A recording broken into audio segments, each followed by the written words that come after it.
नहमदुहु व नुसल्ली अला रसूलिहिल करीम। अम्मा बाद अस्सलाम वालेकुम दोस्तों, उम्मीद है सब खैर व आफियत से होंगे। आज हम बात करेंगे सोज़ाक पर।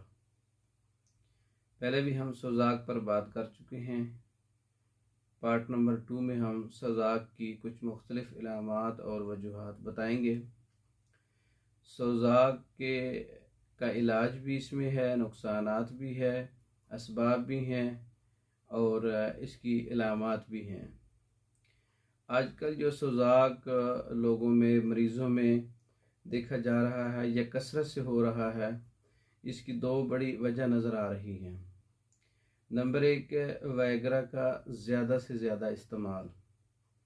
वाइग्रा सिल्डेनाफिल जिसके अंदर साल्ट होता है, उसका ज़्यादा इस्तेमाल, जो ऐसा जहर है जो पेशाब वाली नाली से लेकर जिगर तक तमाम अज़ा और गुदद को मुतवरम कर देता है, सोज़शनाक कर देता है, उसमें पस और पी पड़ जाती है और गुर्दों में भी पस और पी पड़ जाती है।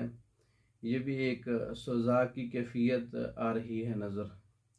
दूसरी बड़ी वजह जो है वो बाज़ारी औरतों से मिलना या मेंसेस के दौरान मुलाकात करना, मिलाप करना, ये दो बड़ी वजह सोज़ाक की बहुत ज़्यादा नज़र आ रही हैं। पेशाब वाली नाली में सोज़श बढ़ रही है।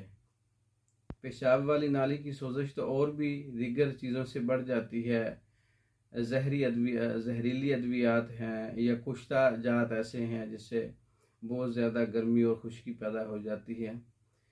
तो सोज़ाक की बहुत सी वजूहात हैं। सोज़ाक किस वजह से हुआ है? आया कि मरीज़ से पूछा जाए कि उसने वाइग्रा का इस्तेमाल ज़्यादा किया है या मेंसेस के दौरान मिलाप किया है या इसके अलावा कोई और हर्बल मेडिसन या कोई और साल्ट उसको नुकसान दे गया है जिसकी वजह से उसका जिगर और उसके गुदद और उसके गुर्दे और मसाना और पेशाब वाली नाली में वर्म सोज़श बन चुकी है, बल्कि पूरा ग्लैंड सिस्टम ही मुतवरम हो गया है। तो पूरे जिस्म और खून में इंतहाई गर्मी और खुश्की बढ़ जाती है। ये सोज़ाकी जहर कहलाता है।